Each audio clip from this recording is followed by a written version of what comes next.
غیر قانونی تارکین وطن کی رضاکارانہ واپسی کی ڈیڈ لائن ختم ہونے کے بعد کریک ڈاؤن زور و شور سے جاری ہے۔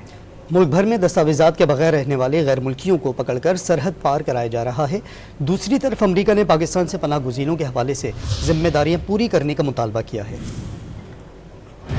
31 اکتوبر تک ملک نہ چھوڑنے والے غیر قانونی تارکین وطن کے خلاف گرینڈ کریک ڈاؤن دوسرے روز بھی جاری ہے۔ اسلام آباد، پشاور اور کوئٹہ سمیت کئی شہروں میں دستاویزات کے بغیر پاکستان میں رہنے والے غیر ملکیوں کی پکڑ دھکڑ جاری ہے۔ جہلم میں 100 غیر قانونی اغوانیوں کو پکڑ کر انخلا کیمپ منتقل کر دیا گیا۔ کمشنر راولپنڈی کے مطابق اٹک کے ہولڈنگ سینٹر میں 240، راولپنڈی میں 14 اور چکوال میں 75 تارکین وطن موجود ہیں۔ ملتان میں 24 گھنٹے کے دوران 23 افراد کو ہولڈنگ سینٹر منتقل کیا گیا۔ ڈنڈی کوتل کے ہولڈنگ سینٹر میں 5650 افغان شہری موجود ہیں۔ تمام تارکین وطن کو ترخم بارڈر کے ذریعے افغانستان بھیجا جائے گا۔ محکمہ داخلہ کے مطابق اب تک 1,43,135 غیر ملکیوں کو ملک بدر کیا جا چکا ہے۔ دوسری طرف امریکہ نے پاکستان اور دیگر ممالک سے افغان پناہ گزین کے حوالے سے اپنی ذمہ داریاں پوری کرنے کا مطالبہ کیا ہے۔ امریکی محکمہ خارجہ کا کہنا ہے کہ افغانستان کے پڑوسی ممالک تحفظ کے خواہاں افغانیوں کو داخلے کی اجازت دیں، جبکہ اقوام متحدہ کی پناہ گزین ایجنسی نے پاکستان سے غیر قانونی افغان باشندوں کی بے دخلی کے بجائے ان کی رجسٹریشن کے لیے جامع میکینزم بنانے کا مطالبہ کیا ہے۔ UN پناہ گزین ایجنسی کے ترجمان قیصر خان آفریدی نے کہا کہ افغان باشندوں کی واپسی کے سنگین اثرات مرتب ہو سکتے ہیں، ان کی جانوں کو خطرات بھی ہو سکتے ہیں۔